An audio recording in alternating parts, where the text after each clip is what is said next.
I would love, maybe we should do this to get someone on who knows more than us, which won't be hard. So why don't Māori withdraw from government opportunities? Like imagine when, the next high-flying falutin, prince of someone comes along, and Māori just go to this government, you don't just get to roll us out when you want to make a stance. You're fucking us in the house. You don't get to roll us out to try and make the dignitary feel good about, coming to New Zealand and seeing the natives. There's some power in this. If Māori groups withdrew their services from sort of public, involving like public events around National Act New Zealand First, I think that would be a really dynamic, forceful, loud thing to say. Just a thought, cheery thought. I worry about something like that of like withdrawing from it. It's kind of like giving up ground that you shouldn't give up. I'm kind of the mind of like, if someone tells you to stop doing the thing, then you must increase doing the thing. It's because you're a Marxist. No, I actually hear you. I guess what I'm wondering is there is a line somewhere, like forget Māori and National. There is a line somewhere where Party A is abusing the relationship with Party B. And then when they have their 21st birthday, they roll out Party B and it's all happy families. And then when the party's over, Party B gets abused again by Party A. There's a point in that kind of toxic relationship where it needs to be Party B to going, you're not going to roll me out to play happy families. And that's kind of what it is, actually. It's kind of National playing happy families in public with Māori, but then behind the scenes, they're screwing them with every single thing they put through. So at some point, the Māori may have to go, enough of this toxic relationship. We don't want anything to do with you. I kind of think of, there's two things that have just sprung into my mind. Yeah, go. One of them is more serious than the other. I think about the struggle initially to get Te Reo recognised in the courts. The people that went to court to say this is the language of this country. I demand an interpreter. I demand to state my case in my language. People had to fight for that, but that is now something that is available in the courts. There's translation services and that sort of thing because people fought for it. Yeah. And if Luxon thinks that people aren't going to fight for Te Reo, he hasn't noticed what people have already done. He hasn't noticed how much steam this has picked up in the last 20, 30 years. The other thing that springs to mind is my racist dad. I don't think he is a hardcore committed racist. He is a talented amateur casual racist. But what I remember growing up is he used to watch the Māori news on TV1. Right. And I asked him about this once. I was like, you don't speak the language. You're disparaging of these people. Why watch the Māori news? And he just wanted to know what was going to be on the main news before it happened.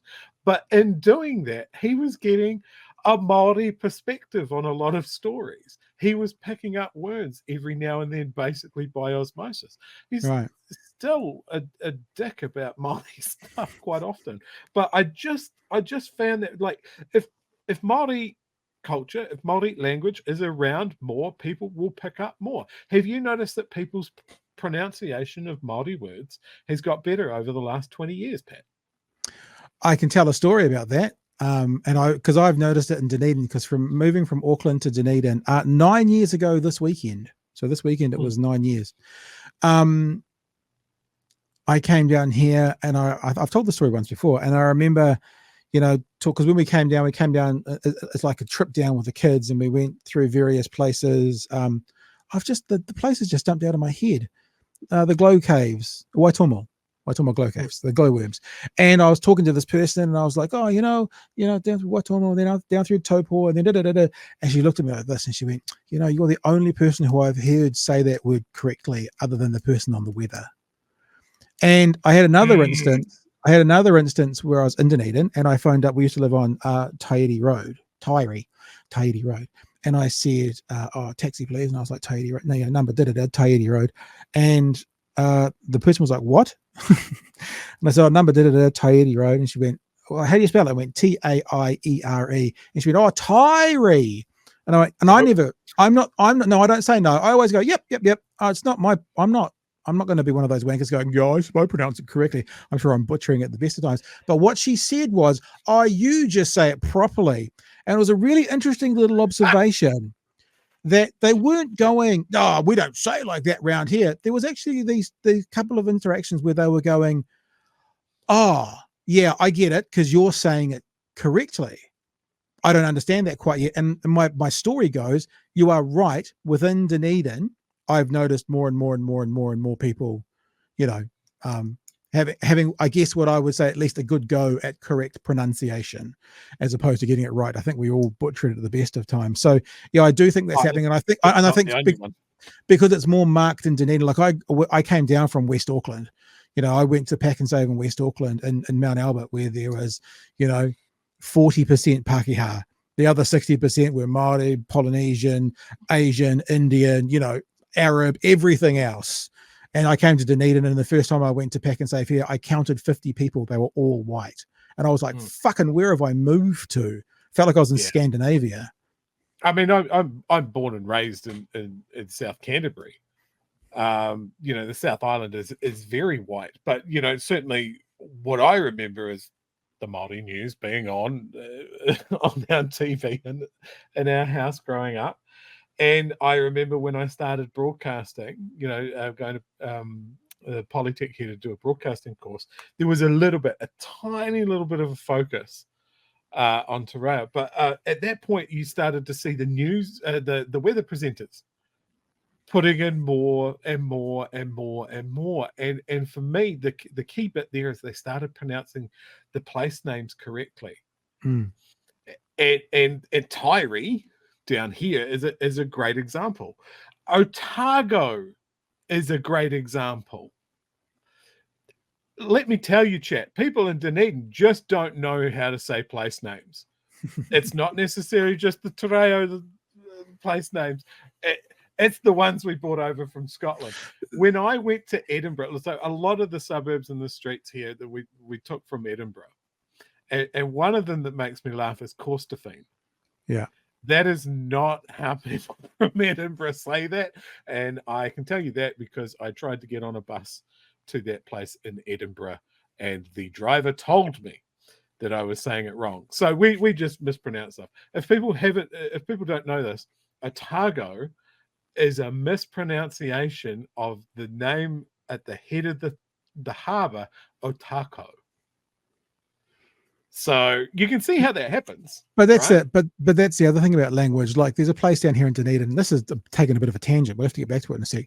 There's a place down in Dunedin called Wingatui, W-I-N-G, Wing, A-T-U-Y. And there's this. I was riding the train out to Central Otago. They do a rail trail thing with some friends who'd come down to visit. And the story comes across that there was this farmer and he was shooting at dinner and he winged a tui, and hence the name of the place. And I went, that sounds like horse shit to me. So I did some research, and as you were saying, a mispronunciation, the Māori name for the area is Wahingatui, which means the separating of the birds. So do you think it's this bullshit story about a guy who shot at a bird and he winged a tui, so then he called his land Wingatui? Or it's perhaps a mispronunciation of Wahingatui, which is what Māori call that region. So anyway, there's another one. There's another one. Are we still going, are we? Okay. We're still going because it's interesting. Okay. Waihola. Yep. So water. Yep. We know that one. Yeah. Slight problem with the rest of the word. There's no L. There's no L in Te Reo. Yeah. So what was that?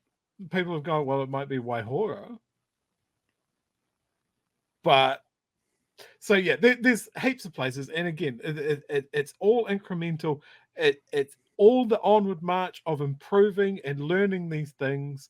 But like my mum, she works in corrections, And I remember when she started and she was going on about, oh, we have to do all of this cultural stuff. And they're telling me that I pronounce these places wrong. And it's like, Mum, you're born and raised in the South Island. Everybody said it wrong. What you are being shown very, very gently as an improvement. And flash forward 5 years, her pronunciation has improved massively. And look, that's my focus. Like, my Māori is not great. My pronunciation is not 100%. My promise to people is, if I am corrected, I will try to do better. You know, and that's all anybody needs to do. Like, learn what waka katahi means. Learn how to pronounce. Like, it's just change. Don't be scared of it. Yeah, and look, this came from that conversation. Let's just circle back quite before we move on to the next story, which is see, we this conversation we're having shows that we value the Māori language. It's something worth getting right and fighting for.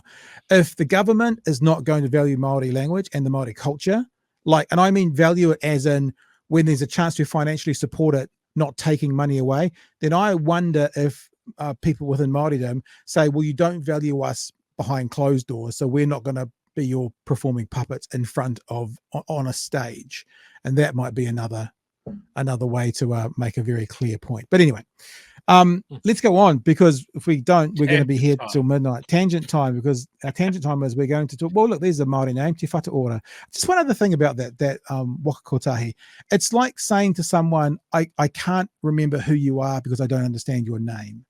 Like, once we name something, that becomes the thing that is. Like Google, for example. Before Google existed, no one knew what Google was. And then Google named itself, and now we know what Google is. The word is has a self-defining time. Whatu Ora, it doesn't matter whether you know or don't know what that word means. You know that Whatu Ora is the place we go to get healthcare, or to get or waka katahi, I was saying, was to get your cars done. It doesn't matter if you know exactly what the words mean or don't mean. If that's the case, how does anyone ever drive through Taupo again? Oh, I don't know where this is. I don't know what Taupo means, or Whanganui, or somewhere like that. It's like straight into the lake. Problem solved.